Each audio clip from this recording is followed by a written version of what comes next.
আজকে প্রধান উপদেষ্টা জাতীয় ঐক্যমত্য কমিশনকে নিয়ে রাজনৈতিক দলগুলোর সঙ্গে প্রথম সভায় মিলিত হয়েছিলেন এবং এই সভায় তিনি সংস্কার যে প্রয়োজনীয়তা এবং সংস্কার যে করা প্রয়োজন সে বিষয়ে তিনি কথা বলেছেন এবং রাজনৈতিক দলগুলোর কাছে তিনি আহ্বান জানিয়েছেন যে এই সংস্কারের যে রিপোর্টগুলো প্রত্যেকটি কমিশনগুলো যেগুলো প্রদান করেছে সেগুলোর উপরে আলাপ আলোচনা হবে, দলগুলো সেগুলো নিয়ে কথা বলবে কমিশনগুলোর সঙ্গে এবং একটা ঐক্যমতে পৌঁছানোর চেষ্টা করা হবে, সেটাই আপনার মূল কথা।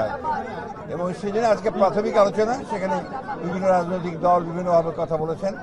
আমরা আশা করব যে খুব দ্রুত এই সংস্কারের যে ন্যূনতম ঐক্যমত যা তৈরি হবে সেটার উপর ভিত্তি করে অতি দ্রুত জাতীয় নির্বাচন অনুষ্ঠিত হবে, এটাই আমাদের প্রত্যাশা।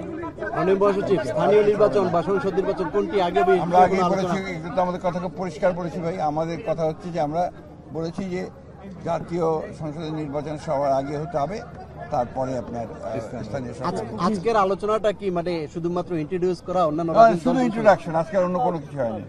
এই আলোচনায় বিভিন্ন রাজনৈতিক দল বিভিন্ন কথা বলেছে, সেগুলো তাদের নিজস্ব মতামত বলেছে, কিন্তু একদম পজিটিভ কনস্ট্রাকটিভ কিছু আলোচনা আজকে সেভাবে হয়নি, আর সুযোগও ছিল না, কারণ আজকে পরিচিতি মতো একটা ব্যাপার ছিল। Thank you.